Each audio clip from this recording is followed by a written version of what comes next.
بسم اللہ الرحمن الرحیم۔ السلام علیکم ناظرین، میں پرویزوان ڈاکٹر محبوب علی صبح ایک نئے پروگرام کے ساتھ۔ ناظرین، 27ویں آئینی ترمیم کی بات ہو رہی ہے اور اس دفعہ ایک نئی ایسی ترمیم لائی جا رہی ہے کہ جس میں 4 سے 5 بڑی تبدیلیاں متوقع ہے۔ جی ہاں ناظرین، اگر ہم 27ویں آئینی ترمیم کی بات کریں تو اس کے زیادہ تر نکات اس وقت سامنے آئے جب پاکستان پیپلز پارٹی کے چیئرمین بلاول بھٹو زرداری نے ایک ایکس پر اپنا پوسٹ جو ہے وہ کیا اور اس کے بعد یہ نکات سامنے آئے۔ بلاول بھٹو زرداری کے مطابق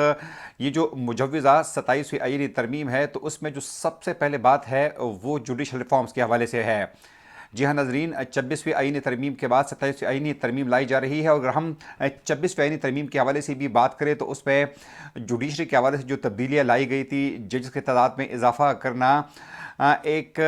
ایسے شخص کو سپریم کورٹ کا جج مقرر کرنا جو کہ سینیارٹی میں ٹاپ پر نہ ہو، اس کے علاوہ ججز کے ٹرانسفر کے حوالے سے، تو یہ تمام تبدیلیاں لائی گئی تھی۔ لیکن اب 27ویں آئینی ترمیم میں مزید تبدیلیاں لانے کے بارے میں کہا جا رہا ہے۔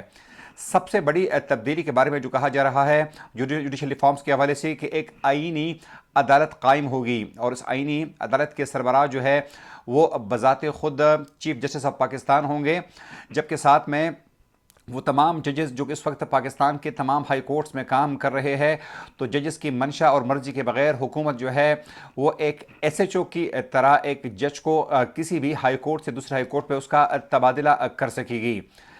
اس کے ساتھ ساتھ جوڈیشری کے جو پاورز ہے ان میں مزید کمی لانے کے حوالے سے بھی کافی اقدامات جو ہے وہ شامل کیے گئے ہیں۔ جو دوسرا اور اہم نقطہ ہے اس حوالے سے وہ یہ ہے کہ 18ویں ترمیم میں جو این ایف سی ایوارڈ کے تحت اور ساتھ میں صوبوں کو جو پاورز دیے گئے تھے، جو مالیاتی اختیارات دیے گئے تھے، جو اٹانومی دی گئی تھی، تو اس میں بھی کمی لانے پر غور کیا جا رہا ہے۔ جی ہاں ناظرین، مرکز کو خاص طور پر کچھ ادارے جو ہے اس بات پر پریشان تھے کہ صوبوں کو اتنے زیادہ پاورز کیوں دیے گئے ہیں، اتنے ڈیلیگیٹڈ پاورز کیوں ان کو دیے گئے ہیں۔ خاص طور پر بجٹ وفاق کا بہت کم ہو گیا ہے، اور جب پاکستان کا وفاقی بجٹ پیش کیا جاتا ہے تو جب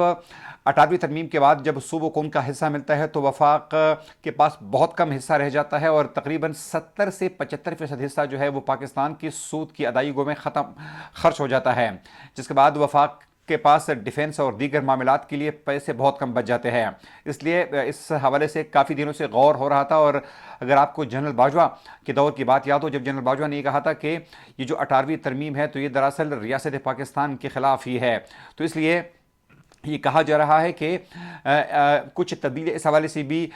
کی جا رہی ہے کہ جس میں صوبوں کا حصہ کم کیا جائے گا این ایف سی ایوارڈ کے تحت، اور مرکز کو زیادہ پاورز، چاہے وہ مالیاتی پاورز ہو یا دیگر پاورز ہو، تو ان میں مزید اضافہ کیا جائے گا۔ تیسری اہم بات جو ہے اس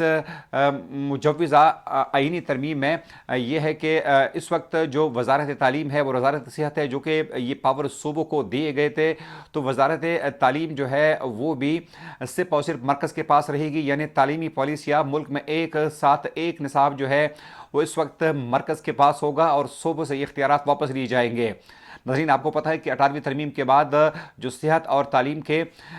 جتنی بھی وزارتی تھی تو یہ صوبوں کو دیے گئے تھے، لیکن اب وفاق یہ سوچ رہا ہے کہ یہ اختیارات ان کے پاس ہونے چاہیے، چاہے وہ ہائر ایجوکیشن ہو یا ایلیمنٹری ایجوکیشن ہو، تو اس کے پاور جو ہے وہ صرف اور صرف مرکز کے پاس ہونے چاہیے۔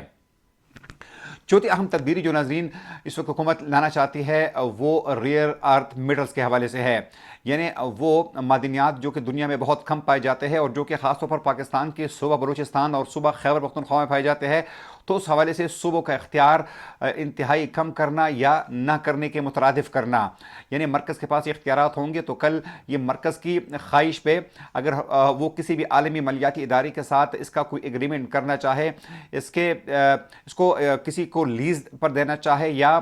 تمام جو وہاں سے جتنا بھی ریونیو ہوگا تو وہ مرکز کے پاس چلا جائے گا، صوبوں کو یا تو حصہ نہیں ملے گا یا ان کا حصہ بہت کم ہوگا۔ تو یہ تمام تبدیلیاں ہیں، اس کے ساتھ ساتھ دیگر بھی کچھ ترامیم جو ہے وہ لائی جا رہی ہے، لیکن جو چیدہ باتیں ہیں وہ یہی ہے۔ اب سب سے بڑا سوال ناظرین یہ ہے کہ پاکستان پیپلز پارٹی جن کے دور حکومت میں 18ویں ترمیم لائی گئی تھی، آصف علی زرداری اس وقت کا صدر تھے اور یوسف رضا گیلانی وزیر اعظم تھے، تو یہ تمام تر تبدیلی لائی گئی تھی، اور ظاہر بات ہے کہ جب این ایف سی ایوارڈ میں اور صوبوں کو جو مالیاتی خود مختاری دی گئی تھی تو اس میں سب سے زیادہ فائدہ اگر کسی اور صوبے کا تھا تو وہ صوبہ سندھ کا بھی تھا۔ صوبہ سندھ پر گزشتہ تقریباً 2 اشروں سے پاکستان پیپلز پارٹی کی حکومت ہے، اور یقیناً وہ نہیں چاہے گی کہ 18ویں ترمیم کے کم از کم اس شق کو چھیڑا جائے۔ اگر وہ اس طرح کام کرتی ہے تو یقیناً وہ اپنے پاؤں پر کلہاڑی مارنے کے مترادف ہوگا۔ ساتھ میں پاکستان کے جتنی بھی چھوٹے صوبے ہیں، چاہے وہ خیبر پختونخوا ہے، وہ بلوچستان ہے، تو یقیناً وہاں پر بھی ایک احساسی محرومی شروع ہو سکتا ہے، کیونکہ 18ویں ترمیم کے بعد ان کو اختیارات دیے گئے تھے، مالیاتی اختیارات دیے گئے تھے، جس کے بعد ان صوبوں میں کسی حد تک کام ضرور ہوتا تھا، اور صرف بڑے صوبوں کے لوگوں کو مراعات نہیں ملتی تھی، بلکہ ساتھ ساتھ میں چھوٹے صوبے کو بھی کسی حد تک مراعات ملتی تھی، اور یہ تمام پیسے جو ہے